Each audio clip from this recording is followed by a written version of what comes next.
आज हम लोग चिनुआ एचपे का things fall apart novel discuss करने वाले हैं, उसके एमसीक्यूज़ करेंगे। ठीक है, तो शुरू करते हैं। फर्स्ट क्वेश्चन आपकी स्क्रीन पे दिख रहा होगा आपको।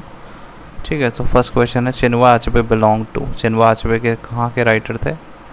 तो he was not Kenyon writer, not south African, not from Ghana, he was from Nigeria. ठीक है, देन ये है things fall apart was first published in, कब पब्लिश हुआ था सबसे पहली बार? बताइए। तब तक मैं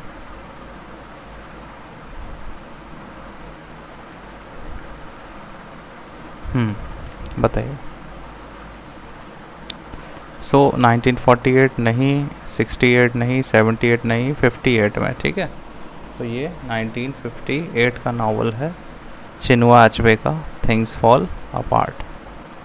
और the protagonist of things fall apart is, कौन है प्रोटैगनिस्ट? हीरो कौन है इसका, इस नावल का हीरो? किसी को याद है? ओबिरिका नहीं भाई, इकनाफुना नहीं, नोयो नहीं, ये है ओकोंको। ओकोंको इज़ द प्रोटैगनिस्ट या हीरो ऑफ दिस नावल। ठीक है, जो कि काफ़ी ताकतवर है, रेसलर है ना, ही वॉज अ रेसलर। ठीक है, इज ये मैनली देखना चाहता था हमेशा, है ना। ये अपने इमोशंस को दबा देता था, उसकी वजह से एक डेथ भी कर देता था, है ना। तो वो सब है इसके कैरेक्टर की वजह से। Then we have the title. इसके टाइटल पे क्वेश्चन आता है। टाइटल का क्वेश्चन ये है कि the title things fall apart is taken from, कहाँ से लिया गया इसका टाइटल? पैराडाइज लॉस्ट नहीं भाई, द वेस्टलैंड नहीं, वेस्टलैंड टी.एस. एलियट का है, पैराडाइज लॉस्ट जॉन मिल्टन का है ना। The second coming W.V. Yeats का है, यूलिसिस जेम्स जॉयस का है ना। तो इसका भी नहीं है, इसका भी नहीं है, इसका भी नहीं है, ये दिया गया है W.V. यीट्स के सेकंड कमिंग से। ठीक है, सो द सेकंड कमिंग है ना, W.V. यीट्स की पोम है, वहाँ से इसका टाइटल लिया गया है थिंग्स फॉल अपार्ट। ऐसे करके है things fall apart, centre can not hold, है ना, करके कुछ है। अभी आएगा शायद, अगला क्वेश्चन है उसका। हाँ देखो आ गया ना। तो देखिए the line things fall apart the centre can not hold was written by, किसकी लाइन है? अभी ऊपर ही बताई थी आपको। टी.एस. एलियट नहीं भाई, बिल्कुल नहीं। एजरा पाउंड नहीं, विलियम ब्लेक नहीं, ये हैं W.B. यीट्स की। और कौन सी पोएम से हैं उनके? The second coming. ठीक है,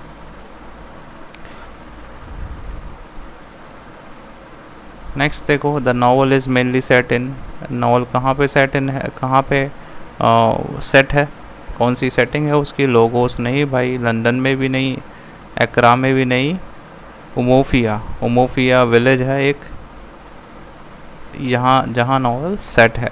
ठीक है, तो ये याद रखेंगे। Next is Okonkwo is famous for being, वो कैसे फेमस है? अरे यार अभी मैंने ऊपर ही बता दिया आपको, एक वो रेसलर है और एक वॉरियर है। ठीक है, वो रेसलर होता है, प्रीस्ट नहीं, ट्रेडर नहीं, मिशनरी नहीं, वो एक रेसलर है, रेसलर, है ना, और वॉरियर एंड रेसलर। ठीक है, याद रखेंगे। नेक्स्ट, ओकोंकोज ग्रेटेस्ट फियर इज, ओकोंको का सबसे बड़ा डर क्या है? Poverty, failure and weakness, death या कॉलोनियल रूल? तो बताइए। पॉवर्टी नहीं भाई, डेथ नहीं, कॉलोनियल रूल नहीं, उसका है फियर एंड वीकनेस। अभी बताया ना मैंने ऊपर, वो अपनी मैनली क्वालिटीज़ को शो करता है कि जो मैन है वो रोते नहीं है, he doesn't cry, he suppress his emotions, और ही किल्स हिज क्लैंसमैन, वो जो उसके पास बच्चा आया हुआ होता है उसको भी मार देता है ये, है ना। So he has the greatest fear of failure and weakness. Okonkwo's father was, वो उसके फादर कौन थे? वो उसकी फादर की पर्सनैलिटी ओकोंको से बिल्कुल ऑपोजिट थी। कैसी थी? ये बहुत मैनली थे, वो बहुत इमोशनल थे, वो ये ताकतवर थे, वो कमज़ोर से थे, वो पूरा दिन शराब पीते थे, है ना। ओकोंको हेल्दी लाइफ स्टाइल जीता था। सो कौन थे उसके फादर? उसके फादर थे ओनोका। उनके फादर का नाम क्या था? ओनोका। ओनोका याद रखेंगे, ठीक है, ओनोका। एग्मा फुनाइस, अच्छा ये आ गया वर्ड। एग्मा फुना कौन था? Okonkwo's brother? नहीं भाई। British officer? नहीं। प्रीस्ट? नहीं। एक्मा फुना था एक boy given to Umuofia as compensation. Umuofia को वो एक कंपनसेशन के लिए दिया गया था, ठीक है।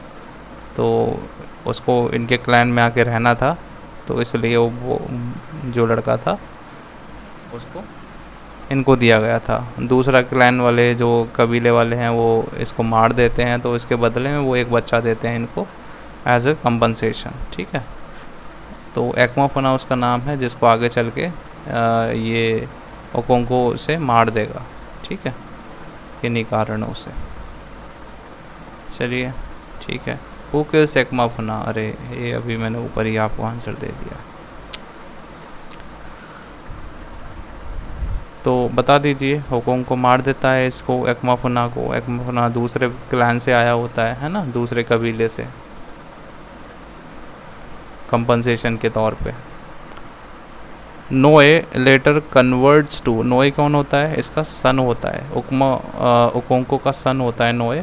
वो लास्ट में कन्वर्ट हो जाता है खुद ही, है ना। ये इसको डर होता है ओकोंको कि कहीं ये मेरे विलेज को, सभी लोगों को क्रिश्चियनिटी में कन्वर्ट ना कर दें, क्योंकि वहाँ उस गांव में मिशनरी आए हुए होते हैं, ठीक है। तो लेकिन उसका खुद का बेटा ही कन्वर्ट हो जाता है बाद में, तो वो क्रिश्चियनिटी में कन्वर्ट हो जाता है, ठीक है। वहाँ पे मिशनरीज़ आए होते हैं, क्रिश्चियन मिशनरीज़। तो इस्लाम नहीं, जुडिज़म नहीं, बुद्धिज़्म नहीं, और वो क्रिश्चियनिटी है, क्रिश्चियन बन जाता है। तो वो अपने घर में ही नहीं संभाल पाता चीज़ें।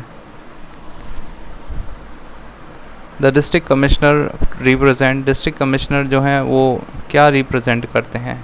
एक वो tradition, British colonial administration, French rule, या ट्राइबल लीडरशिप?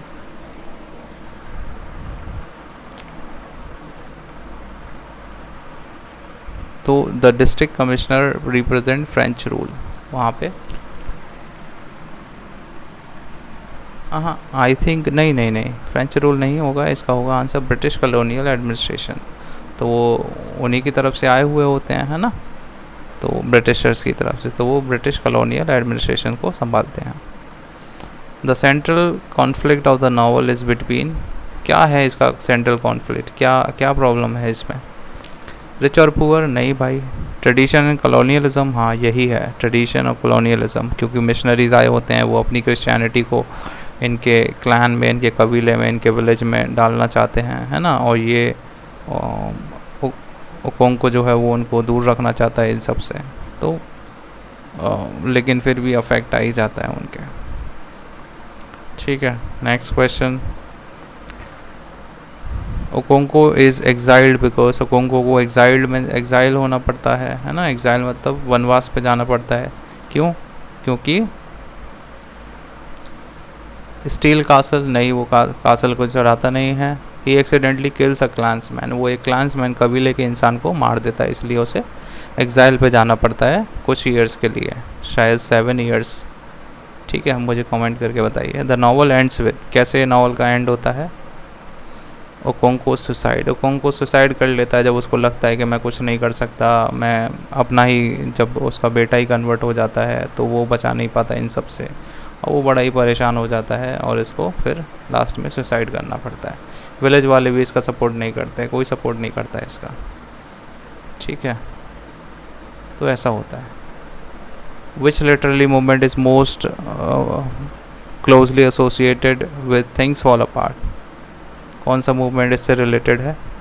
रोमांटिसिज्म नहीं यार, मॉडर्निज्म नहीं, सिम्बोलिज्म नहीं, पोस्ट कॉलोनियल लिटरेचर। कॉलोनियलिज्म के बारे में बात हो रही है ना, तो उसके बाद का लिटरेचर वही है सब। नेक्स्ट, आर्चवेज wrote Things fall Apart mainly to represent the African perspective against colonial stereotype. Of course यही आंसर है इसका। अफ्रीकन जो पर्सपेक्टिव था कॉलोनियल स्टीरियोटाइप के लिए, वही रिप्रेजेंट करना चाहते थे। 19 which European novel does Achebe incredibly challenge. कौन सा नावल है जो वो चैलेंज करते थे? तो heart of darkness by Joseph Conrad, उन्हीं का है ना। हाँ, तो जोसेफ कॉनरेड का हार्ट ऑफ डार्कनेस है, उसको इन्होंने चैलेंज किया था। ठीक है, लास्ट क्वेश्चन आज का। The narrative style of things fall apart is best described है। नरेटिव स्टाइल क्या है इसका? तो वो है realistic and African oral tradition and proverbs. तो यही है उनका एक ट्रेडिशनल रियलिस्टिक ओरल ट्रेडिशन का व्यू है, वही अफ्रीकन लोगों का। तो ये वही कहानी है। ठीक है, सो थैंक यू आज की वीडियो के लिए। आई होप समझ में आया होगा, आपको हेल्प हुई होगी कोई।